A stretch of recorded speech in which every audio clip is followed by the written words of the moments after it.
আর এই মুহূর্তে সরাসরি নজর রাখবো সল্ট লেকে বিজেপির তরফ থেকে বিক্ষোভ প্রদর্শন চলছে সেখানে।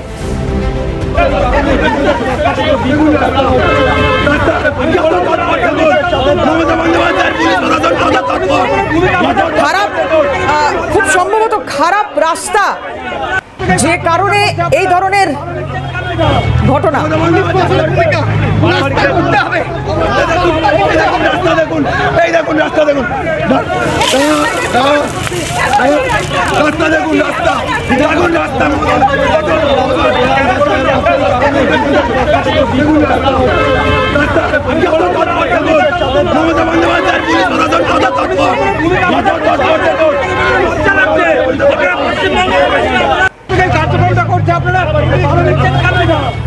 সল্টলেকে বিজেপির এই বিক্ষোভ কর্মসূচি এবং এটা পূর্ব ঘোষণা মতোই বিজেপির তরফ থেকে যে কথা এর আগেও বলা হয়েছিল যে খারাপ রাস্তা, বেহাল রাস্তা এবং একের পর এক দুর্ঘটনা এবং সেই সমস্ত বেহাল রাস্তার ছবি সামনে এনে বিজেপির তরফ থেকে এই কর্মসূচি। এবং খুব স্বাভাবিকভাবেই যখনই এই কর্মসূচি পালন করতে সল্টলেকের রাস্তায় বিজেপি নামে সেই সময় পুলিশের সঙ্গে ধস্তাধস্তি, একাধিক আটকের ঘটনাও ঘটেছে। সেই ছবি দেখতে পাচ্ছি, একেবারে বিজেপি সমর্থককে চ্যাংদোলা করে নিয়ে যাওয়া হচ্ছে। বেহাল রাস্তা, সেই রাস্তা সারাই করতে হবে এই দাবিতে শহরের বিভিন্ন প্রান্তে বিভিন্ন সময় রাস্তায় নামছে বিজেপি। এবং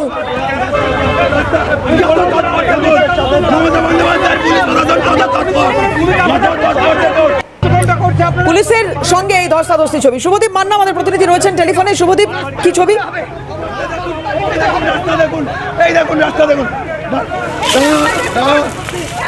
দক্ষিণ থানা পুলিশ স্পটে আসে এবং তাদের কিন্তু বিক্ষোভ দেখাতে বাধা দেয়। মূলত দক্ষিণ থানার সামনে যে রাস্তা, সেই রাস্তা অর্থাৎ এইচডি ব্লকের যে রাস্তা, সেই রাস্তায় কিন্তু অনেক গাড্ডা ছিল এবং সেই গাড্ডাগুলো ঠিক করার কথা বলছিল বিজেপির পক্ষ থেকে। এবং বিজেপি যখন সেই রাস্তা নামতে যায় তখন কিন্তু দক্ষিণ থানা পুলিশ বাধা দেয় এবং ট্রেনের হিসেবে কিন্তু তাদেরকে আটক করে নিয়ে যায় ঘটনাস্থল থেকে।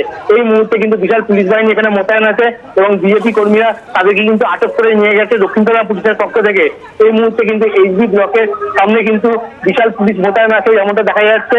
এছাড়াও কিন্তু পাশাপাশি বিজেপির কিছু কর্মী এখানে উপস্থিত আছে এবং মেন যারা কর্মী ছিল তাদেরকে কিন্তু আটক করে নিয়ে গেছে দক্ষিণ থানার পক্ষ থেকে। এবং দক্ষিণ থানার পক্ষ থেকে কিন্তু এইচডি ব্লকের যে রাস্তা, সেই রাস্তায় কিন্তু তাদেরকে বসতে দেয় না, কিন্তু তারা কিন্তু দৌড়ে ছিটকে যায় এবং ছিটকে গিয়ে কিন্তু তাদের যেটা রাবিশ ফেলার কথা ছিল সেই রাবিশ কিন্তু যেটা হলেও ফেলতে পেরেছে রাস্তায়।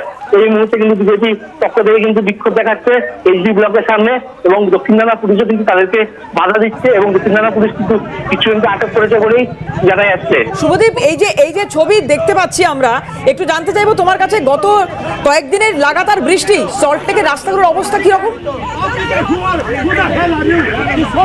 হ্যালো শুভদীপ, লাগাতার বৃষ্টিতে শহর কলকাতার বিভিন্ন রাস্তা ক্ষতিগ্রস্ত হয়েছে। সল্টলেকের ছবিটা একটু জানতে চাইবো, কোনো অ্যাক্সিডেন্টের ঘটনা ঘটেছে কিনা যদি একটু জানাও এগুলো। এর মধ্যে কিন্তু সল্টলেকে অ্যাক্সিডেন্ট ঘটনা ঘটেনি, কিন্তু বিজেপির পক্ষ থেকে কিছুদিন আগেই রাস্তায় জল জমার ক্ষেত্রে কিন্তু এইচডি এবং এইচপি ব্লকের মাঝখানে কিন্তু রাস্তায় পাতা কেটেছে বিজেপির পক্ষ থেকে। মূলত তারা বিজেপির পক্ষ থেকে কিন্তু সুইমিং করেছে রাস্তার ওপর। তারা রাস্তায় সাঁতার কেটে কিন্তু দেখানোর চেষ্টা করেছে পাবলিকের সামনে যে এই রাস্তায় অর্থাৎ সল্টলেকের মতো একটি জায়গায় কতটা জল জমতে পারে এবং অনেকটাই জল জমেছিল সেখানে কিন্তু মানে তারা সাঁতার কেটেছে। এরপরে কিন্তু তারা আজকে এইচডি ব্লকের সামনে কিন্তু বিক্ষোভ দেখাতে আসে এবং বিক্ষোভ দেখাতে এসেই কিন্তু দক্ষিণ থানার সঙ্গে কিন্তু হাতাহাতি হয় এবং হাতাহাতি হওয়ার পরেই কিন্তু অর্থাৎ ধস্তাধস্তি হয়। ধস্তাধস্তি হওয়ার সঙ্গে সঙ্গে কিন্তু দক্ষিণ থানার পুলিশ বিজেপির কিছু কর্মীদের কিন্তু আটক করেছে। শুভদীপ, ইএম বাইপাসের যে ছবি আমরা দেখিয়েছিলাম গতকাল রাত্রে এবং আজকে সকালে, দুটো ছবির মধ্যে কিন্তু তফাৎ রয়েছে। গতকাল রাত্রিবেলা রাস্তার যে অবস্থা ছিল, আজকে সকাল থেকে কিন্তু সেখানে রাস্তা সারাইয়ের কাজ শুরু হয়েছে। সল্টলেকে এরকম কোনো ছবি রয়েছে না? এখনো পর্যন্ত কিন্তু কোনো রাস্তা সারাইয়ের কাজ শুরু হয়নি সল্টলেকে। যদিও বা কোনো ব্লকের ভেতর কিন্তু রাস্তা টুকটাক কাজ সারাই হলেও কিন্তু এইচডি ব্লকের সামনে যে রাস্তা, সেই রাস্তায় কিন্তু বিশাল গর্ত রয়েছে এবং সেই গর্ত কিন্তু পেরিয়ে মানুষকে যেতে হচ্ছে। আর এইচডি ব্লকের আশেপাশে কিন্তু অনেকগুলি সরকারি হাসপাতাল রয়েছে, যেমন হচ্ছে সুশ্রুত এবং হার্ট ক্লিনিকের মতো হসপিটাল এবং হোমিওপ্যাথি হসপিটাল রয়েছে, যেগুলো হচ্ছে গিয়ে সরকারি হাসপাতাল। সেই হাসপাতাল রয়েছে শুভদীপ, যেটা তুমি বলছো। আপাতত অনেক ধন্যবাদ।